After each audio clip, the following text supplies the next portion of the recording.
ఆయనకు కదా ఆరోగ్యం బాగాలేదు. ఏమో మరి ఇద్దరికి చెయ్యాలి అని అన్నారు. అన్న తర్వాత అతనికి HIV పాజిటివ్ ఉంది.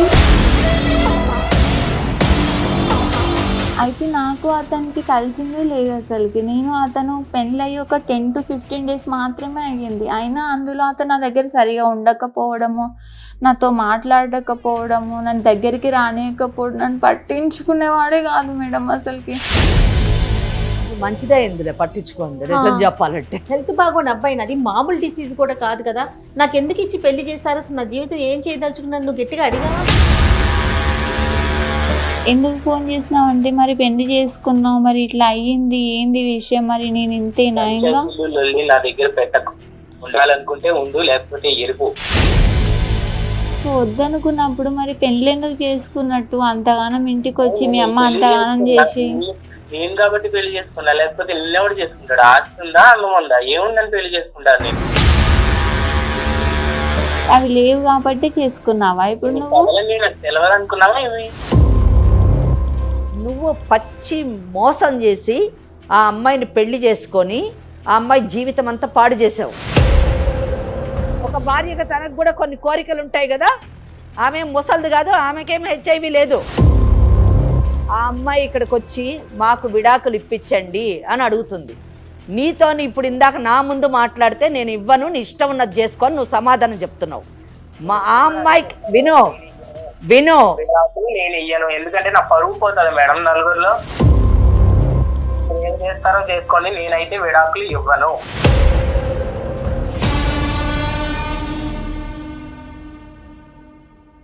లీగల్ అడ్వైస్ కార్యక్రమానికి స్వాగతం. మనతో పాటు అడ్వకేట్ వెంకటేశ్వరి గారు ఉన్నారు. నమస్తే అమ్మా. నమస్తే అమ్మా. రాణి అని ఒక అమ్మాయి మనతో పాటు స్టూడియోలో కూర్చునుందమ్మా. ఓకే. Marital issue. ఓకే. నాకు ఒక న్యాయం చేయండి, నాకేం చేయాలో అర్థం కావట్లేదు, ఈ బంధంలో ఉండాలా వెళ్ళిపోవాలా, ఉండటానికి అవకాశం లేదంటే ముందు నుయ్యి వెనక గొయ్యి అన్నట్లుగా తయారైంది నా పరిస్థితి. ఎవ్వరికీ కూడా ఇలాంటి సమస్య రాకూడదని కోరుకుంటున్నానమ్మా. దానికి సంబంధించి ఏం చేయాలి అనేది కూడా మీ సలహా చాలా అవసరము. మరి ఇంకా ఆలస్యం చేయొద్దమ్మా, రాణితో మాట్లాడేద్దాము. నమస్తే మా రాణి. నమస్తే. ఓకే. మరి మేడం ఉన్నారు, నాకు చెప్పిన విషయం అంతా కూడా చక్కగా క్లియర్గా అబద్ధం చెప్పకుండా సూటిగా మేడంకి చెప్పు. నమస్కారం అమ్మ. నమస్తే అమ్మా. నా పేరు రాణి అమ్మ. నాది చాలా పేద కుటుంబం. నాకు మా నాన్న లేరు చిన్నప్పటి నుంచి. మా అమ్మ ఒక్కతే చూసుకుంది. బంధువులు ఎవరు లేరు, అంటే దూర బంధువులు ఉన్నారు, దగ్గరలో లేరు. అంటే నాన్న చనిపోయారు? చిన్నప్పుడే చనిపోయారు, చిన్న డిసీజ్ లాగా వచ్చి చనిపోయిండ్రు. అయితే తర్వాత ఇంకా ఇంట్లో నడుపు. మీరు చాలా చిన్నప్పుడు చనిపోయారు అన్నారు కదా, మరి మీ బ్రతుకుతారు ఎలాగా? ఎంతమంది మీరు? నేను ఒక్కదాన్నే. ఓకే. మరి ఎట్లా? అయితే మా అమ్మ ఉండి చిన్న కూలి పని, వ్యవసాయం పని అలా చేసేదాన్ని. నేను అంతలోపు చదువు కంప్లీట్ అయింది, అది ఇంటర్ కంప్లీట్ అయింది. తర్వాత ప్రైవేట్ జాబ్ చేస్తూ వచ్చాను. ఇంటర్ తర్వాతే జాబ్ లోకి వెళ్ళిపోయాను. ఇంటర్ తర్వాత మామూలు ప్రైవేట్ జాబ్స్ కుటుంబ పోషణ కదా, పని చేసుకుంటూ చదువుకుంటూ ఉండింది అన్నమాట. చాలా గొప్ప విషయం. అంటే అమ్మాయి చాలా పద్ధతిలో పెరిగినటువంటి అమ్మాయి. అంతేగమ్మా. తర్వాత జాబ్ చేస్తూ మళ్ళీ డిగ్రీ కంప్లీట్ చేసినాను. డిగ్రీ కంప్లీట్ చేసిన తర్వాత మళ్ళీ ప్రైవేట్ జాబ్స్, స్కూల్లో టీచింగ్ అలాంటివి ట్రై చేసినాను. ఓకే. అమ్మ కొంచెం ఇబ్బంది ఉండి పెళ్లి చేద్దామని అనుకున్నది. పెళ్లి చేద్దాం అనుకుంటే ఇక్కడ ఊర్లో చూస్తే ఏమంత సరిగా లేవు. ఇట్లా తెలిసిన వాళ్ళు ఉండి ఇట్లా మ్యాట్రిమోనీలో దాంట్లో చూద్దామని చెప్పిండ్రు. అయితే దాంట్లో వాళ్ళని అడిగి బయట సంబంధం, ఇట్లా దూరపు సంబంధం అని చూసిండ్రు. దూరపు సంబంధం చూస్తే ఇక్కడ మచిలీపట్నం అక్కడ ఒక సంబంధం దొరికింది. ఓకే. అంటే మీ బంధువులా? బంధువులు కాదు, దూరపు వాళ్ళే. దూరపు వాళ్ళు, ఎవరో తెలియని వాళ్ళే మచిలీపట్నంలో ఉన్నారని చెప్పారు. మ్యాట్రిమోనీ ద్వారా వచ్చిందంట. దూరపు సంబంధం అంటే నేను ఏమన్నా బంధువులేమో, ఎందుకంటే బంధువులు అయితే వాళ్ళ గురించి అన్ని తెలిసి ఉంటాయి కదా. అవును. మరి అమ్మాయికి ఏం కష్టాలు వచ్చినాయి అని నాకు డౌట్ వచ్చింది. అదేలేమ్మా. సో బయట వాళ్ళే, ఎవరు బయట వాళ్ళే. అయితే బయట నుంచి సంబంధం వచ్చి చూసిండ్రు. ఇంకా వాళ్ళు వీళ్ళు మాట్లాడుకొని ఇంత కట్నంలో అని చెప్పేసి చేసిండ్రు. ఇచ్చారు. 3 లక్షల దాకా ఇచ్చింది. అదేలే. ఇక ఇప్పుడు తను పని చేసుకుంటుంది, వాళ్ళ అమ్మ ఏదో పాపం చిన్న చేసి పిల్లకి పెళ్లి చేయాలి, మంచి సంబంధం అన్నట్టుగా చేయడం జరిగింది. ఓకే. అయితే అట్లా 3 లక్షల్లో పెళ్లి అంతా అయిపోయింది. అతను ఏం చేస్తాడు? అతను చిట్ ఫండ్స్ జాబ్ చేస్తాడు. అయితే పెళ్లి అయిన తర్వాత అత్తగారింటికి పోయినాము. కొద్ది రోజులు బాగానే ఉండేవాళ్ళం. ఆ తర్వాత ఏమైందేమో సరిగా పట్టించుకోవడం, కొన్ని రోజులు కలవక అంటే ఎన్ని రోజులు బాగున్నాడు? ఒక 10 రోజులు 15 రోజుల వరకు చాలా బాగున్నాడు. అంటే ఆ పెళ్లి సంబరాలన్నీ అయ్యేంత మటుకు చుట్టాలు 16 రోజులు అందరిలో 16 రోజుల ఉన్నాగా. పెళ్లి పండుగ అంటారు కదా, ఆ, అవి అయ్యేంత మటుకు బాగున్నాడు. బాగున్నాడు. ఓకే. ఆ తర్వాత ఏమైందేమో సరిగా పట్టించుకోకపోవడం, అసలు దగ్గరికి రాకపోవడం, కలవకపోవడం, ఏం చేసినా బాలేదు అనడం.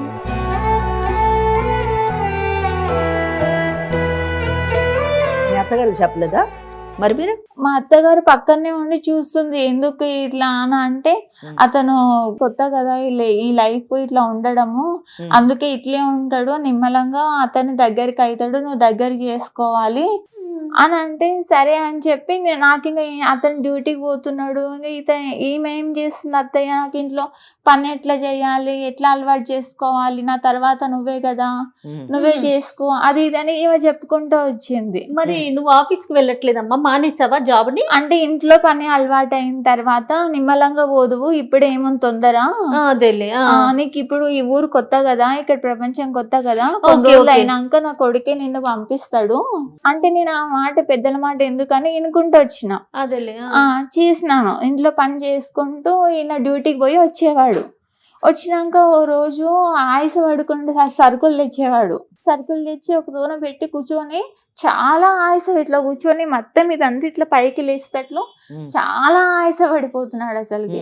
సరే ఎందుకో ఏమో అడుగుదాం అత్తయ్యనని ఊకున్నాను. పొద్దున్న లేసి యథావిధిగా చేసుకొని పోతున్నాడు. పోతూ పోతూ అక్కడ ఒకటి టాబ్లెట్ వేసుకొని పోతున్నాడు.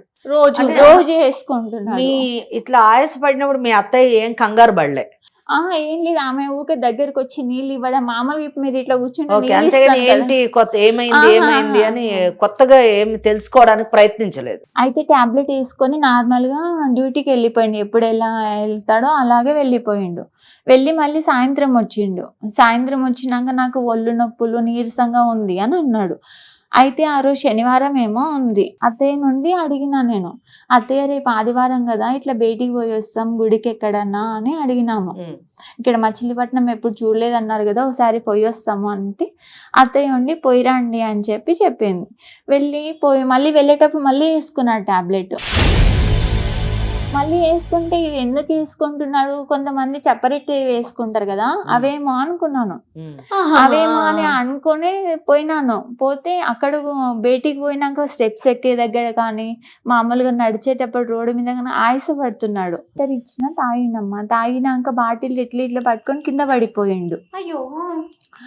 పడిపోయినాక ఆ చుట్టుపక్కల రోడ్డు మీద ఉన్న వాళ్ళందరూ హాస్పిటల్లో జాయిన్ చేసిండ్రు. హాస్పిటల్లో జాయిన్ చేసినాక ఇట్లా లోపలికి తీసుకెళ్ళి ఇట్లా చెయ్యాలి, ఇట్లా టెస్టులు చేస్తాము అది ఇది అని అన్నారు. అన్న తర్వాత నేనుండి కంగారై భయపడి ఇంట్లో వాళ్ళకి చెప్పాలి, అత్తయ్య మామయ్యకు ఫోన్ చేసినాను. అత్తయ్యకు మామయ్యకి ఫోన్ చేస్తే వాళ్ళు వచ్చిండ్రు. తర్వాత ఇతనికి ఏవేవో టెస్టులు చేయాలంటే లోపల తీసుకెళ్ళిండ్రు. అత్తయ్య వాళ్ళు వచ్చినాక నాకు కూడా టెస్టులు చేయాలి. మీకెందుకు, ఆయన కదా పడిపోయింది, మీకెందుకు టెస్ట్?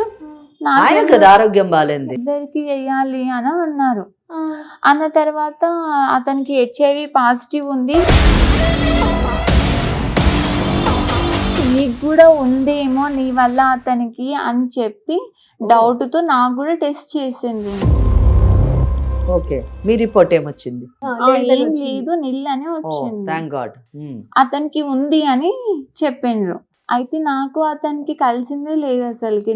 అతను పెళ్ళయి ఒక 10 to 15 days మాత్రమే అయ్యింది. అయినా అందులో అతను నా దగ్గర సరిగా ఉండకపోవడము, నాతో మాట్లాడకపోవడము, నన్ను దగ్గరికి రానియకపోవడం, నన్ను పట్టించుకునేవాడే కాదు మేడం అసలుకి. మంచిదే ఇందులో పట్టించుకోండి, నిజం చెప్పాలంటే. మరేనమ్మా, బాగా చెప్పారు మేడం. పరిస్థితి ఏం అర్థం అయితలేదు అసలుకి, ఏం తెలియకుండా చేసుకున్నాడు మ్యారేజ్. అసలుకి పెళ్లి నన్ను ఏం చెప్పలేదు. అత్తయ్య మావికి వాళ్ళకి తెలుసు అంటావమ్మా? వాళ్ళకి తెలిసే ఉంటది మేడం, ఎందుకంటే అత్తయ్య ఎప్పుడు మా వెనకాలే, వంట చేసేటప్పుడు నా వెనకాలే, ఆయనకు భోజనం పెడేటప్పుడు నా వెనకాలే, ఆయనతో ఏం మాట్లాడినా నా వెనకాలే, ఇట్లా బెడ్రూమ్ అయితే ఇట్లా కింద కూర్చొని చూసేవాళ్ళు, ఏం చేస్తున్నారు, ఏంది, ఏం మాట్లాడుకుంటున్నారు. నేను 2 సార్లు అట్లా గమనించి అడిగిన నా అత్తయ్యని, ఎందుకు అత్తయ్య ఇక్కడ కూర్చున్నారు, పడుకోలేదా, అక్కడ బయట ఎవరో వచ్చిండ్రు కదా పలకరియడానికి పోలేదా అని అడిగినాను. అడిగితే ఆమె ఉండి మీకు కొత్త కాపురం కదా, మీకేం తెలియదు, ఎట్లా ఉంటున్నారో చూసుకోవాలి, చెప్పాలి కదా, మళ్ళీ ఈ విషయం బాలేరు అంటే బయట వాళ్ళకు తెలుస్తుంది కదా, తెలిస్తే ఇంటి పరువు పోతుంది కదా, ఇంటి మర్యాద పోతుంది కదా. అసలు ఏమన్నా సంబంధం ఉందమ్మా? ఇప్పుడు HIV అని తెలిసింది కదా, తెలిసిన తర్వాత నీ పరిస్థితి ఏంటి, నువ్వేం చేయాలనుకున్నావు, అసలు నీ భవిష్యత్తు ఏంటి? అయితే నేను అతన్ని చూస్తూ ఉండలేను కదమ్మా అతనితోనే. అందుకని అత్తయ్యని అడిగితే అత్తయ్య రోజు నాతో గొడవ పడడం, నాతో కావాలని పని చేయించడం, నన్ను ఒక పని మనిషిలాగా ఇంకా నిమిషం ఊకుండకుండా బయట ఇంట్లో లోపల పైన ఇల్లు దులుపు అది ఇది చేయడం. మరి మీ అమ్మగారికి చెప్పలేదా? చెప్పినాను. మరి ఆయన టెస్ట్ చేస్తే HIV పాజిటివ్ ఉంది అని అన్నారు. మరి అత్తయ్యనేమో నన్ను పని ఎక్కువ చేయిస్తుంది, నన్ను తిడుతుంది, కొడుతుంది, బాగా సతాయిస్తుంది మేడం. అసలుకి నాకు ఏందమ్మ పరిస్థితి, ఇప్పుడు ఇంటికి వద్దామంటే ఇంటి చుట్టుపక్కల అందరూ హేళన చేసేవాళ్ళే, ఒక్కరు కూడా సానుభూతి చూసి ఇట్లా అయ్యింది కదా దగ్గర తీసుకునే వాళ్ళు ఒక్కరు కూడా లేరు, మనకు చుట్టాలు లేరు, నాన్న లేడు, ఎవ్వరు లేరు. మరి ఇప్పుడు నేను ఈడే నోరు మూసుకొని ఇంట్లో ఉండాలా, మరి ఎట్లా ఇంటికి రమ్మంటావా, ఏం చేయాలని అమ్మని అడిగితే అమ్మ ఉండి అక్కడే ఉండు, ఎట్లోలాగా సర్దుకుంటది, ఏదన్నా అవకాశం దొరుకుతుంది, విషయం కాదు కదమ్మా అసలు. సర్దుకుంటది, తొందరలోనే మంచిగా అవుతుంది.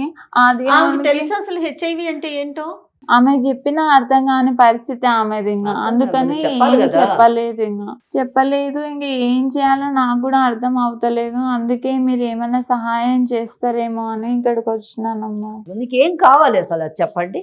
నాకు అతని నుంచి విడాకులు కావాలమ్మా. ఓకే, హెల్త్ బాగుండి అబ్బాయి, అది మామూలు డిసీజ్ కూడా కాదు కదా, నాకు ఎందుకు ఇచ్చి పెళ్లి చేశారు, అసలు నా జీవితం ఏం చేయదలుచుకున్నాను, నువ్వు గట్టిగా అడిగావా మీ ఆయన్ని గాని మీ అత్తగారిని మామగారు? ఎక్కడమ్మా వెనకాల ఎవరైనా సపోర్ట్ ధైర్యం ఏమన్నా ఇంకా ఇట్లా ఆలోచిస్తున్నారు ఏంటమ్మా ఆడపిల్లలు? చదువును టీచర్ జాబ్ చేసే ఇదంతా 10 మందికి చెప్పే పిల్లవి నువ్వు, ఇంకా ఇటువంటి వాళ్ళు ఉన్నారా అని ఆశ్చర్యం కూడా. నిజంగా చాలా ఆశ్చర్యం వేస్తుందమ్మా. నువ్వు ఇంత నిదానంగా మాట్లాడుతా ఉంటే అంటే నీ తత్వం అది అయి ఉండొచ్చు, కానీ సమస్య అది కాదు కదా.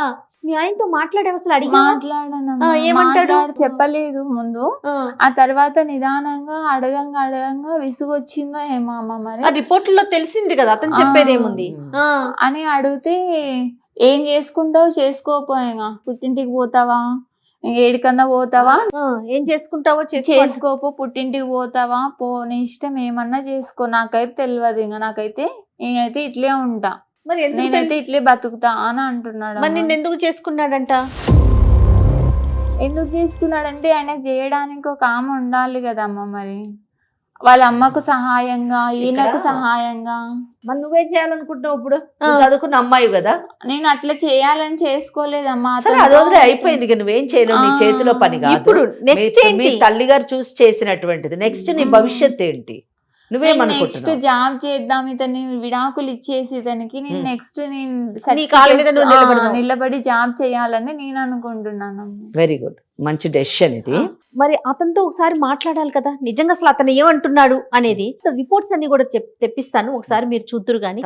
ఒకవేళ అదే కనుక నిజమైతే మరి ఇప్పుడు ఈ అమ్మాయికి మీరు ఎలాంటి సలహా చెప్తారు? ఇక్కడ కలవడానికి కొన్ని అభ్యంతరకరమైనటువంటి అనారోగ్య పరిస్థితులు ఉన్నాయి కాబట్టి ఆమెను మనం బయట వేయడానికే మనము ప్రయత్నించాలి.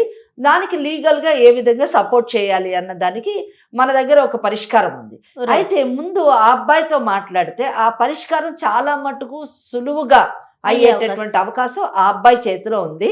రైట్ అమ్మా, మరి ఒకసారి ఫోన్ చేయమందామా? తప్పకుండా.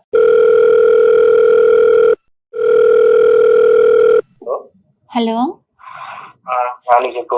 ఎక్కడున్నావు? బయట ఉన్నావా? నేను ఇక్కడ మా ఊరికి వచ్చినాను. అవును, వెళ్ళిపోతా అన్నావు మీ అమ్మగారి ఇంటికి, వెళ్ళిపో. మళ్ళీ నాకెందుకు ఫోన్ చేసినావు?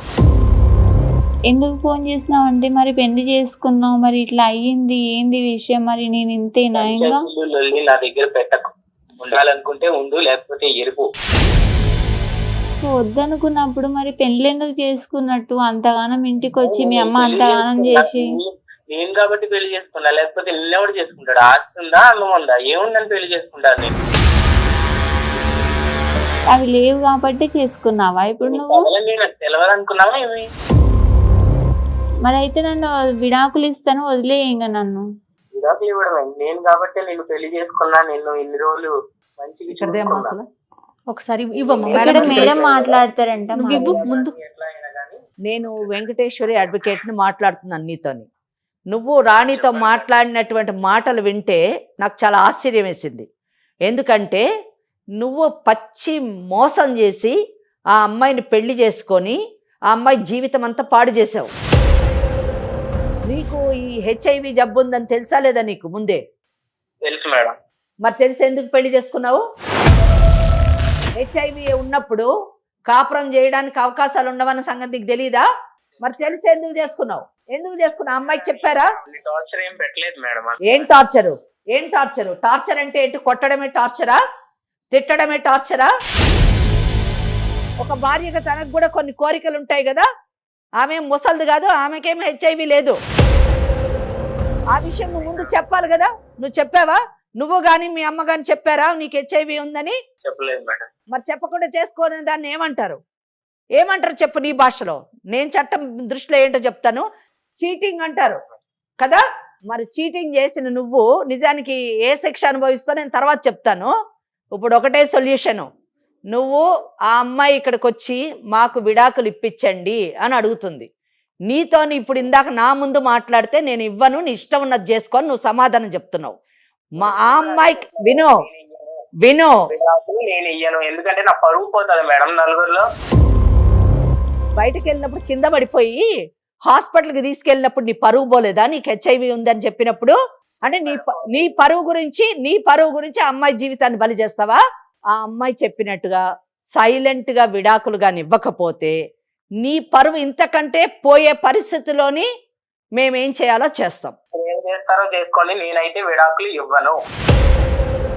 సరే, నువ్వేమి ఇవ్వక్కర్లేదు. విడాకులు అన్నది నువ్వు ఇవ్వాల్సిన అవసరం లేదు. నీ చేత విడాకులు ఎక్కడి నుంచి ఎలా తీసుకోవాలో మాకు తెలుసు. నీకు ఈ ప్రాబ్లం ఉందని చెప్పి ఈ మెడికల్ రిపోర్ట్స్ పెట్టి కోర్టులోని ఆమె విడాకులకి దాఖలు చేస్తే ప్రపంచ స్థాయిలో నీకు ఆమెకు విడాకులు వస్తుంది. విడాకులు నీకు హెచ్ఐవి ఉంది కాబట్టి విడాకులు వచ్చిందని ప్రపంచం అందరికీ తెలుస్తుంది. ఆ పని చేయమంటావా? లేకపోతే నేను ఇంకో దారి చెప్తాను. నీ పరువు పోకుండా ఆమె బయటపడేటట్టు నువ్వు సేఫ్గా ఉంటావు, ఆమె సేఫ్గా ఉంటుంది. రెండోది కావాలా మొదటిది కావాలా? ఏది కావాలి నీకు? ఆ అమ్మాయిని బాగా చూసుకుంటున్నా. వాళ్ళ ఇంట్లో ఫైనాన్షియల్ గా ప్రాబ్లం అయితే కూడా నేను ఆ అప్పులు కట్టి ఆ అమ్మాయిని ఏమి ఇబ్బంది కూడా పెట్టట్లేదు. నేను ఆ అమ్మాయిని వదులుకోవాలని కూడా అనుకోవట్లేదు. ఫైనాన్షియల్ నువ్వేం చూసుకోక్కర్లేదు. వాళ్ళమ్మ కూలియో నాలో చేసుకొని ఆమె బతుకుతుంది. ఇన్ని రోజులు ఈ పెంచలేదా? అమ్మాయి ఏమో ఈ అమ్మాయి టీచర్ జాబ్ 4 ట్యూషన్లో చెప్పుకొని ఈమె బతుకుతుంది. నీతో పెళ్లి కానప్పుడు అంటే 2-3 నెలల క్రితం మటు కూడా వాళ్ళ బ్రతుకు వాళ్ళు బ్రతికారు కనుక ఆ విషయం నువ్వేం ఆలోచించద్దు, అది పక్కన పెట్టేసాయి. ఇంకా అమ్మాయిని చాలా బాగా చూసుకుంటున్నా అంటే ఏం చూసుకోవడం? మీ ఇంట్లో పని చేయడానికి పని మనిషికి ఉపయోగించుకోవడం, బాగా చూసుకోవడమా? అంతేగాని నీతో పెళ్లి చేసుకున్నందుకు ఒక వైవాహిక జీవితం, ఒక సంసారం గడపడం బాగా చూసుకోవడమా? నీకైతే అవకాశం లేదు ఇప్పట్లో. ఓకే, హెచ్ఐవికి ఇప్పుడు ట్రీట్మెంట్ ఉంది, బాగా అయ్యేటటువంటి అవకాశం ఉంది. కానీ ఆ అమ్మాయి అంత మటుకు నేను వెయిట్ చేయను, నాకు విడాకులు కావాలి అని అంటున్నప్పుడు నువ్వు చెప్పే కారణం ఏంటంటే విడాకులు ఇవ్వకపోవడానికి కేవలం నా పరువు పోతుంది, ఈ విషయం బయటకు వెళ్తే నా పరువు పోతుంది కాబట్టి నేను ఇవ్వను అంటున్నావు. నీ పరువు పోకుండా ఆ అమ్మాయి బయట పడేటటువంటి ఒక సొల్యూషన్ చెప్తాను, దాని ప్రకారం వెళ్తావా? లేదా నీకు హెచ్ఐవి ఉంది అనే కారణంతో విడాకులు వేస్తే ప్రపంచ స్థాయిలో అందరికీ తెలుస్తుంది. ఈ రెండిట్లో ఏది కావాలో నువ్వు సెలెక్ట్ చేసుకో. హెచ్ఐవి వచ్చినంత మాత్రాన వాళ్ళని ఏదో అంటరాని వాళ్ళుగా చూడడం అన్నది తప్పు అన్నది మేము వీలైనంత మటుకు మేము సమాజము అలాగే మెడికల్ ఫీల్డ్ వాళ్ళు ప్రభుత్వము చాలా అవేర్నెస్ తీసుకొస్తున్నారు. కానీ భార్య ఉండాలా వద్దా అనేటటువంటి ఒక పర్సనల్ ఇది ఆమె రైట్, అది ఆమె హక్కు కనుక అది నేను చెప్పినట్టు వినండి. వింటే మీకు ప్రాబ్లం ఉండదు, ఆమెకి ప్రాబ్లం ఉండదు. మీరు తర్వాత క్యూర్ అయిన తర్వాత ట్రీట్మెంట్ తీసుకొని క్యూర్ అయిన తర్వాత మళ్ళీ చక్కగా పెళ్లి చేసుకోండి. అమ్మాయికి ఉన్న విషయం చెప్పి మంచిగా వేరే మ్యారేజ్ చేసుకొని సెటిల్ కండి. ఇప్పుడు ఈ అమ్మాయి ఉండనన్ను అంటుంది, దానికి ఏం చేస్తుంది చెప్పండి? ఆ అమ్మాయి యాక్చువల్గా నేను చెప్పొచ్చు, అమ్మ నువ్వు ఈ కారణం చూపించి విడాకులకు వెళ్ళు అని చెప్పొచ్చు. తనని నేను వదులుకోవాలనుకోవట్లేదు. ఆ అమ్మాయి వదులుకోవాలి అని అనుకున్నప్పుడు ఆ అమ్మాయికి ఈ కేసులో అవకాశం ఉంది. నిజమే, కొన్ని కేసుల్లోని నువ్వు వదులుకోవద్దు, నేను వదులుకోవద్దు అని అనుకుంటే మేము కూడా చెప్తాం ఆ అమ్మాయి కౌన్సిలింగ్ చేసి ఆయనకు వదులుకోవాలనుకోవట్లేదమ్మా. తప్ప మేడం? 100% తప్పు. ఎప్పుడు తప్పు కాదండి, నాకు ఈ ప్రాబ్లం ఉంది అని నువ్వు చెప్పి ఆమె దానికి అంగీకరించి ఆమె కూడా ఒప్పుకొని నిన్ను పెళ్లి చేసుకుంటే తప్పు కాదు. ఫిజికల్ గా కూడా ఎప్పుడు టచ్ చేయలేదు మేడం. మరి అదే అక్కడ అమ్మాయి ఎక్స్ప్రెస్ చేస్తున్న ప్రాబ్లం అదే. ప్రేమగా చూసుకుంటున్నాను. ప్రేమ అంటే పెళ్లిలోని వైవాహిక జీవితంలోని సంసారం చేయడం అంటే కూడా ఒక పార్ట్, ఒక అంతర్భాగం. కోర్టుకు వెళితే ఆమెకి ఈ కారణం చూపించి కోర్టుకు వెళ్తే విడాకులు వచ్చేటటువంటి అవకాశం ఉంది. కనుక నేనేం చెప్తున్నానంటే ఈ కారణంతో కోర్టుకు వెళ్ళి నీ పరువు తీసుకునే కంటే ఇద్దరు కలిసి మ్యూచువల్ కన్సెంట్, పరస్పర అంగీకారంతో మా ఇద్దరికి పెళ్ళయింది కానీ మా ఇద్దరికి అసలు కంపాటబిలిటీ లేదు, మా ఇద్దరికి పడటం లేదు, సఖ్యత కుదరటం లేదు, కనుక మేము విడాకులు తీసుకుంటామని సింపుల్గా మీరు విడాకులకు వెళ్తే ఎవరి మానాన్ని విడాకులు తీసుకుంటారు, ఎవరి మానాన్ని వాళ్ళ జీవితాన్ని జీవించవచ్చు. ఈ కారణం చెప్పము. మీరు మ్యూచువల్ కన్సెంట్ అంటే పరస్పర అంగీకారంతో ఇద్దరు కలిసి విడాకులకు అప్లై చేసుకుంటే ఈ కారణాన్ని చెప్పక్కర్లేదు. ఇదే కరెక్ట్ సొల్యూషన్. టైం తీసుకో, అలాగే ఒక వైజ్ డెసిషన్ కూడా తీసుకో. కొంచెం తెలివిగా ఆలోచించి సరైనటువంటి నిర్ణయం తీసుకో. ఇద్దరికి కూడా ఇది నిజం చెప్పాలంటే విముక్తి అని చెప్పొచ్చు. ఓకేనా? Okay madam. ఓకే. కాదమ్మా, అమ్మాయి మాట్లాడిన రూడ్నెస్ మీరు వెంటనే అడ్వకేట్ అనగానే చూసారా అతను? అంటే ఇన్ని రోజులు ఎంత ఇబ్బంది పెడుతున్నాడు ఆ అమ్మాయిని. ఆ పిల్ల మాట్లాడుతుంటేనే మనకు అర్థమైపోతుంది ఎంత అమాయకురాల్లాగా ఉందంటే, జీవితాన్ని బలి చేసుకొని. ఇక్కడ ఆ అమ్మాయికి దురదృష్టం ఏంటంటే తల్లి తప్ప ఎవరూ లేరండి, మగదిక్కు లేదు, ఒంటరితనము, పేదరికము, దానికి తోడు ఏదో ఒక అండ దొరికింది, ఒక ఆధారం దొరికింది అన్న ఆలోచనతోని పెళ్లికి ఒప్పుకుంది, పెళ్లి చేసుకుంది, ఏదో జీవితాన్ని గడపాలనుకుంది. కానీ దురదృష్టము మళ్ళీ ఇక్కడ కూడా ఆమెను కాటు వేసి ఆ భర్త సంసారానికి పనికిరానటువంటి వ్యక్తి కావడం చాలా దురదృష్టకరమైనటువంటి విషయం. అమ్మ, ఇప్పుడు అతను కనుక ఓకే చేసి మీరన్న మాటలకి ఆలోచించుకొని ముందుకొస్తే సరే సరే, మరి లేని పక్షంలో రాణిని ఏ స్టెప్ వేయమంటారమ్మా? ఇక్కడ డైవర్స్ అని అనక్కర్లేదండి అమ్మా. చట్టంలోని 2 ఉన్నాయి. ఒకటి నల్లిటీ ఆఫ్ మ్యారేజ్, అంటే కొన్ని వివాహాలు రద్దు చేయబడతాయి, కొన్ని వివాహాలు అసలు వివాహం అనేటటువంటి పరిధిలోకే రాదు, కొన్ని వివాహాలు విడాకుల ద్వారా విచ్ఛిన్నం అవుతాయి. ఈమె కేసు విడాకుల కింద రాదు, ఈమె కేసు రద్దు చేయవలసినటువంటి పరిస్థితి.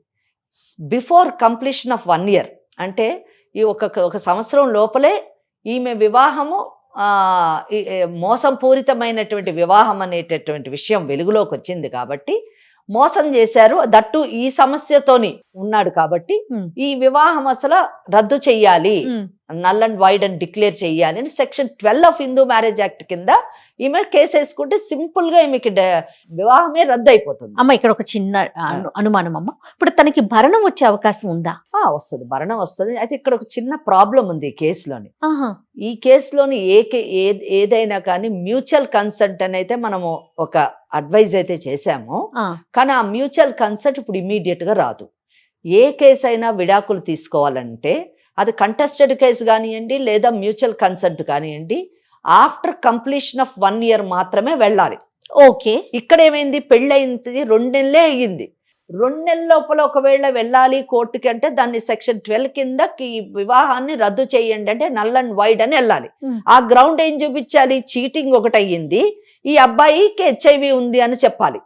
అప్పుడేమైతుంది, ఆ అబ్బాయి నా పరువు పోతుంది అంటున్నాడు కాబట్టి మనకు అసలు ఆ సెక్షన్ 12 పక్కన పెట్టేయాలి. ఇప్పుడు సెక్షన్ 12 లోనే మనం ఈ అమ్మాయికి మంచి గ్రౌండ్, ఈ అమ్మాయికి మంచి కేసు, అది మోసం చేశాడు కాబట్టి అనుభవించాలి. అతను కూడా కొంత మీ మాటకి కన్విన్స్ అయ్యాడు కదా. కన్విన్స్ అయినప్పుడు అప్పుడు ఏం చేయాలంటే సెక్షన్ 13 కింద, యూజువలీ సెక్షన్ 13B అంటారు దాన్ని, మ్యూచువల్ కన్సెంట్. అది usually after completion of 1 year.